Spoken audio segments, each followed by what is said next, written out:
I come to you today because I wanted to make this video. I did film this video earlier, but I came home from work and I was starving and the video was rushed. So I'm doing it tonight, again, after I've ate dinner. And I'm also sitting on the living room floor because I have no couch. But it's coming, it's in the process, I promise. Hopefully.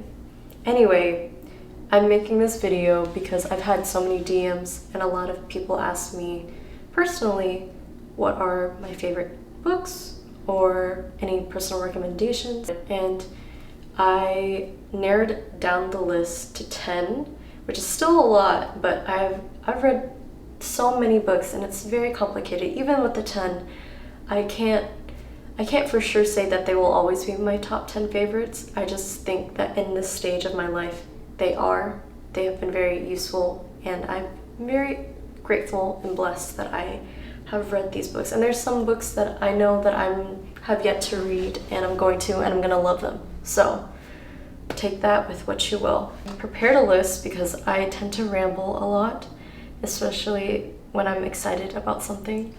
And I don't want the video to be 5 hours long. I'm going to say from 10 to 1, my most favorite being 1.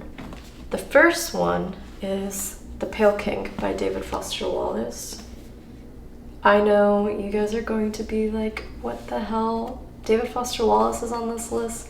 Yes, he is. He usually is known, or a lot of people think he is very pretentious, or people who read him are really pretentious. I won't say that for everyone. I can understand. There's some incels, there's some Redditors. Actually, thanks to my English teacher sophomore year, he introduced me to the commencement speech that I mentioned in my previous vlog, This is Water. And my friend Carrie and I bonded over that writer, over David Foster Wallace, and she gave me this book. And I didn't read it. I didn't get to read it until maybe this recent past year, and I loved it. I read Infinite Jest a couple of times. I read it 2 times. I did finish it. That's not like a bragging point. I swear to God, it's like my Mount Everest each time I read it. But I did genuinely enjoy it. I feel like the attention span needed to read that definitely is a process, and that's kind of similar to this one as well. The reason why I say this one's probably one of my favorites from him is because this topic, instead of talking about just attention, this also focuses on boredom. And I even wrote out exactly what I wanted to say, because I feel like sometimes if I'm just thinking from my brain, I can tend to ramble. This is a complex book because it is unfinished. David Foster Wallace was working on it and then he committed suicide. And you'll tend to know the theme of all the authors that I love. They tend to end their lives, which is really, really unfortunate.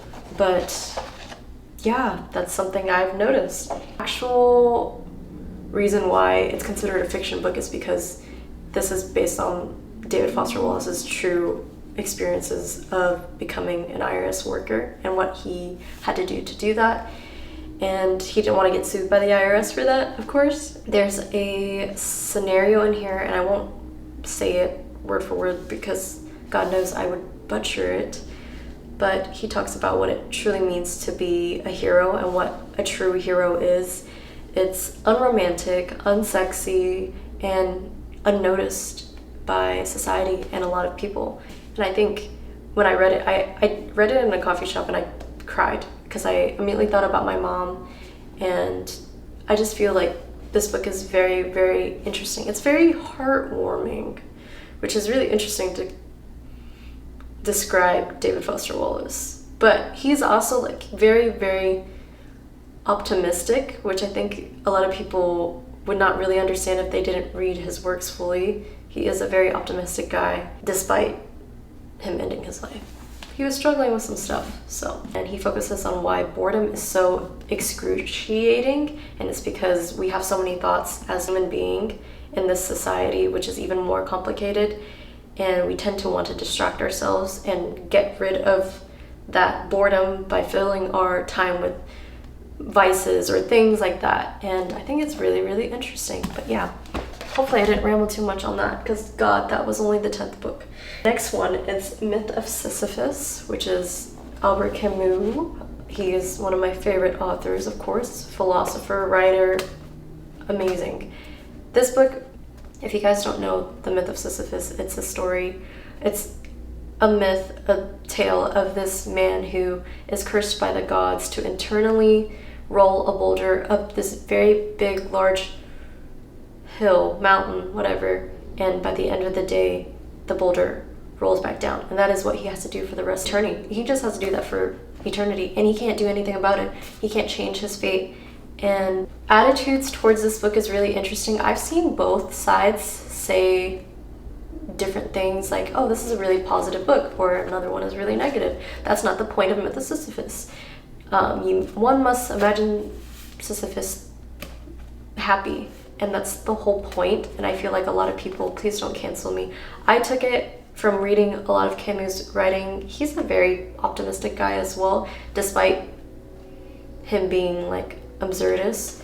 A lot of people think absurdists are like so negative, but it's just like life is meaningless. That is what Camus is saying. Life is meaningless, and death is just certain. Death is the one certain thing that every individual is going to experience, and there's nothing you can do about that. You can't change it, and that should bring you immense freedom. And if you rebel against that, you can have immense joy from that. And I think it's really interesting, especially as a person who's working a 9-to-5 job. If you're just working a 9-to-5 job, or there's a sense of routine in your life that you feel like can get very mundane, this book, it goes hand in hand with This Is Water as well, David Foster Wallace. As you can tell, I'm really obsessed with like the idea of boredom, pain, routine. I promise I am a happy individual. I promise. The next book that I have is How to Do Nothing by Jenny Odell. Speaking of attention, this book I read 3-4 years ago, 5 years ago. I still think about this book daily. I actually even cried during this book, and it's not supposed to be sad at all. I cried during the ending. I think she was observing some birds, and there was something very, very beautiful and sad, and I just started crying when I read it. But she basically talks about the attention economy. She also references another book that I love called The Attention Merchants by Tim Wu, where he talks about historically the context of attention and how people are profiting off of attention work, how like social media is not the first thing to do this. She doesn't really say like take an exodus from social media, like delete everything. She knows like that doesn't really work, and I feel like that doesn't really work for a lot of people. But maintaining balance and reconnecting with our roots, which is nature. I feel like I'm talking to a friend as I read this, and I think that's why I recommend it a lot whenever someone's asking me for like kind of a light read. I just think Jenny does that really well. My next recommendation is The Years by Virginia Woolf. I know that this one's probably her lesser known one. This one's my favorite because it's talking about the passage of time, and I even wrote some quotes from this book that I thought was really, really interesting. Anyhow, she thought, they are aware of each other. They live in each other. What else is love? She asked, listening to their laughter. A meme, if I can find the meme, I'll put it right here. That's this book. As I age and get older, have that kind of fear, not the fear of like cosmetic changes, like, oh, wrinkles, smile lines. I'm not too much worried about those. It's more of the fact that I feel like I'm not gonna be ever in this moment again, like present in this moment again. And that is something that I'm like, I need to feel it all in one thing, but I also already feel too much. So it's a struggle. This book called Post Office Girl, oh my god, I love this book. I devoured this book in one sitting. I literally like dog-eared all the pages. I love to, because I tend to do that with my books. So forgive me, I'm like a masochist. I like destroying my books. I like writing my books. I like annotating. I like doing all that stuff. This book is basically about a girl who is so impoverished, and she is a post office girl. She works a pretty mundane job, and then her mother's very sick as well. And her mother's sister, her aunt, invites her to go have some fun. And her aunt is wealthy. She has a wealthy family, and she experiences wealth and luxury for the first time. And she becomes this very charming girl that everyone loves and everyone is entertained. And to the point of some people becoming jealous, things happening. She has to return back home without knowing why. And she is exposed to this life of luxury and comes home to a life of poverty. And a lot of sad things happen. And it's kind of like, once you're exposed to something, it's really hard to forget and live on past that. And she does some questionable things. She meets some questionable people. But I will say that I relate to her and that person. I don't want to spoil it anymore. Also, don't mind, my AC is so loud and it's just kicking in, so that's the sound you might hear in the back. The next one from him that I didn't put on my list, but I just wanted to recommend as well, is Beware of Pity. So good. If you want to hear more about that, just let me know. Next book is kind of interesting because it's also two of them, and when I say it, people usually assume one, and it technically is that one, but I also love the other. It's called The Idiot by 𝑇ְవు𝆸𝇢𝇢𝇢𝇢 and The Idiot by 𝑓𝇢𝆸𝇢𝇢𝇢𝇢𝇢𝇢𝇢𝇢𝇢𝇢𝇢 These two books are very similar in very interesting ways, and I'm sure Dostoevsky didn't imagine like a Turkish freshman in Harvard to kind of go hand in hand with that. I will explain this. This was the original one on my list, but I also love Bottoman so much, and The Idiot is like, he's just like so good. Like the main character is too good for the world, and people kind of take advantage of that. I don't want to spoil too much, but there's a scene in here where he is talking about Mary, this woman named Mary, who's unfortunately gotten a lot of illnesses, and she's very sickly, kind of ugly.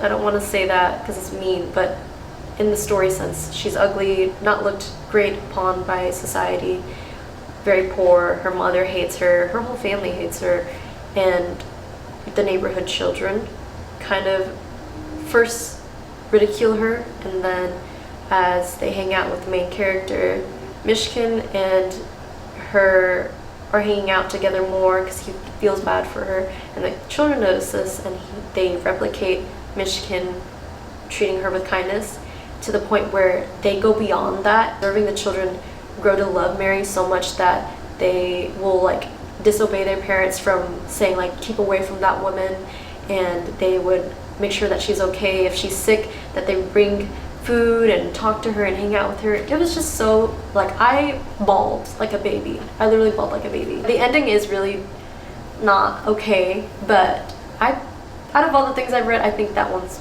like, it's heartwarming in certain scenes, you know? The next one is The Idiot, of course, by Leif Bottoman. Again, this takes to the perspective of a freshman in Harvard, and her name is Celine, and she meets these people, her classmates, and then become friends with them. She meets this guy who is throwing her through the hoops, and it's not more like of a romantic thing that I feel like people would expect it to be. Like, it's not a romance novel. It's not supposed to be a romance novel. It's more of the observations that I feel like this book, out of all the books that I have, even though this is not #1 for me, it's still a book that I feel like I relate to the most, and Celine and I would be like the best of friends. The observations she make, I think it's like she's just reading my diary at this point. Number 4, I think, A Lovers Discourse by Barthes. It's French, Barthes. He basically describes what it means to be a lover and the stages that they go through. Very honest, very brutally honest, in such a fascinating way that I think not a lot of writers are able to speak such truths that are able to be like understood and experienced by the reader before. Like all the things and sentiments that he mentions, I have felt, I have done, I have seen other people do to me.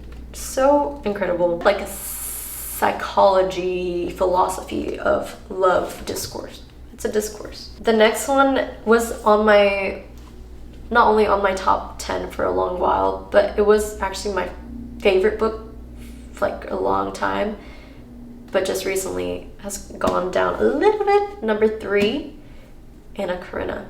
This book is it's so dear to me because I feel like a lot of women can just understand and relate to this. If not, maybe I'm just a really flawed woman. Maybe I'm just a really flawed girl. But this woman, who's kind of the main character, it takes place through a lot of perspectives, but she is essentially like the focus. She is married to this man, kind of fizzles out. He's not terrible to her. She just, and she falls for this other man, and she marries the other man, and they're like so in love, but then he kind of, once they marry, the love kind of fizzles out for him. It's kind of like a game to him. He's not into it that much anymore, you know? It's kind of like if you meet a really cute guy and he's like kind of feeling you, you're kind of feeling him, and then you like kind of play like this cat and mouse game, and then he loves that game, but then once he has you, he's kind of bored of you. That's kind of like this book. You read The Woman Destroyed by Simone de Beauvoir, which is a beautiful book, a collection of stories that talk about women being destroyed by various things. This is very similar to that, but I will say Tolstoy does a phenomenal job of narrating this tale. I think Levin is actually probably my favorite character in this book, but I do definitely love Anna Karenina because I feel like I relate to her a lot, which is not a good thing. It's not a good thing. Next, which is our second book, the second top book that I recommend, is another Dostoevsky book, The Brothers Karamazov. Oh my god, I have the biggest crush on Ivan. I love him so much. He is also another flawed character. I know I'm a very flawed person, but the whole monologue that he has with his brother Alyosha, he knows. I will admit right now that I have gone through my religious arc. I won't say any more on that, but the feelings and sentiments that he has shared with his brother Alyosha, and talking about if there is a God, he doesn't want to be a follower or believer of him because he is an ignorant God who doesn't help his children. This monologue, I can't do justice. Words will fail to describe how much I love him, even though he's a little cray-cray. But aren't we a little cray-cray? You know, the most interesting people are a little cray-cray. This is so hard, and I know it definitely is my first, and it's going to be my first for a while, because when I have an author and I can't decide between any of the books that I need to choose, I just know that this is the author. This is the author. And it's because Clarice Lispector is probably the most fascinating woman to me ever. I just want to be her. I envy her. I want to be her like mentee. Like I want her to mentor me. I want her to just teach me, and she would probably respond with like, I can't teach you how to be like a human being. Like you just gotta do it. And I'm like, see, this is why I love you, and you also frustrate me. This stack within itself is number 1. I couldn't choose. I could not choose. I'm sorry. I would do an injustice if I were to, like, I can't pick my favorite child. Sorry. I love her books so much. But I will say I will go through some of them and try to rank them for you, but I'll make it really short. The Chandelier, number 5. A lot of observations, borderline kind of incestuous relationship with a brother. Near to the Wild Heart. The title, of course, is a Joyce reference. Really crazy that this was the first book and she just like took off after that. Actually, The Passion According to G.H. the woman in the story is just like so interesting because she has a nanny. The nanny cleans the room spotless in this one room, and she notices a terrible, disgusting thing, and it's a cockroach. And in that moment, she discovers it, she kills it, but then once she kills it, she feels this sense of shame and wonder and curiosity, and then she goes on this crazy monologue and thought of what it means to be like a thing that lives and exists, and she does some crazy things at the end with that cockroach, that dead cockroach that she kills. Third, Agua Viva, Stream of Life. There's a beautiful, beautiful quote in here that I'm gonna butcher, and I'm not able to find it super quickly, but she basically talks about how living and writing is kind of like music. It's not made to be like listened to, it's made to feel. That's what she wants us to do, is feel. Another thing that she's talked about a lot with her writing is that she's like not a professional. She wants to stay a beginner, and I think that's like something so beautiful because like I didn't go to college, I didn't have this experience of doing this thing, and I try to write every single day, and if I can't do that, then I can't be myself because I'm just a beginner, and I probably will always be a beginner. And I think it's a really encouraging way to think about that. It's not meant to be listened to or seen, just felt. It's meant to be felt. This book makes me swoon. I hate romance. I really don't like romance books. There's something about it that doesn't appeal to me. But this book, like, I have a crush on both of these characters. I love Lori, which is the primary school teacher, main character, and her lover, which is Ulysses, which is a professor of philosophy. And they both are so interesting, so incredibly interesting, that I want to meet them in real life and kiss both of them and do other things with them. Anyway, they have this interest for each other, but he's wanting her to live and be fulfilled in her life, in the moment, in the present, and she's scared. There's a certain scene that stays with me, and I think about it all the time because Liz Spector does this amazing thing where she will write about these made-up strangers and these works of hers, and I can feel that because I've experienced it before. Like the scene that I love so much, I have experienced before with an ex, and I loved that moment, and I'm sure that he loved that moment too. I hope so.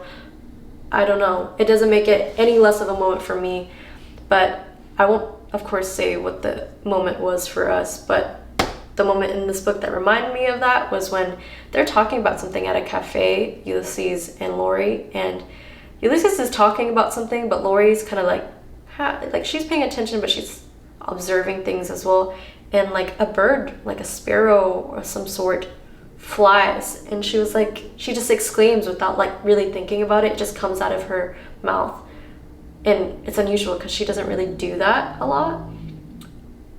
She says, "Oh, that's so cute that it just flies like that," and she's like very happy, she's smiling, and then she catches a glimpse of Ulysses, and she sees this look on his face that like disturbs her and scares her, and it was a look of love.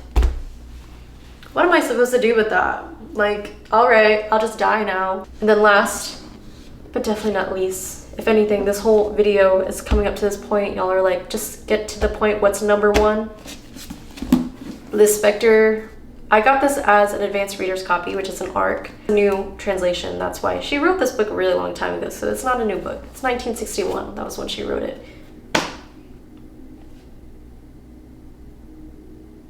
The Apple in the Dark. That is the first, number one on my list, The Apple in the Dark by Clarice Lispector. This book is crazy. I love it.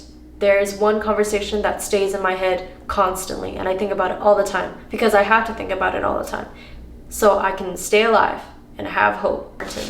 He flees because he believes that he committed a great crime, and he goes to the wilderness, experiences this sense of unity with the nature around him, and he just becomes like a really present human being.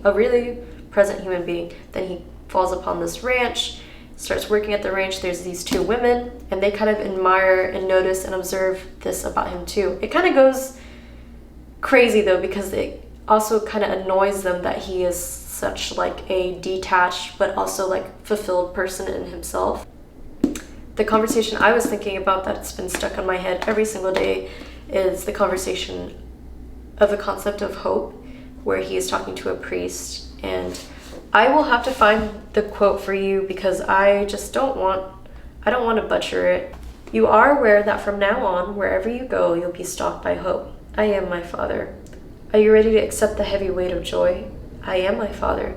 But my son, you know that's almost impossible. I know. You know at least that hope is a great absurdity, my son. Yes, I know. You know that you have to be an adult to have hope. I know. Then go, my son. I command you to suffer hope. Like, what am I supposed to do with that, 𝇢𝆸𝇢𝇢𝇢𝇢𝇢 How can I move on with my life now, 𝇢𝆸𝇢𝇢𝇢𝇢𝇢 That is number one for a reason. And that's not the only dialogue. I just know that that one is probably my favorite out of this book. I love this book. I have a crush on 𝇢𝆸𝇢𝇢𝇢𝇢, as you can tell. She's long dead, of course, but anyway. I hope you guys enjoyed this. It's like 12 o'clock right now, but I hope the reshot was worth it. And again, let me know. I have so many lists, so many books that I have read and loved, and I did not mention in this because just not in the moment do I feel like they are my favorite, but I definitely love a lot. There's so many books that need to be mentioned. I didn't get to talk about James Baldwin. I didn't get to talk about Kazuo Ishiguro. I didn't get to mention Moshfegh. A lot. Sylvia Plath. Anne Carson. Joan Didion. You know, like I didn't get to mention all my homegirls like that because I can't make this video 5,000 hours long. So I hope you guys forgive me for that, and I will get going before my AC turns on again. Just let me know down in the comments. Please let me know.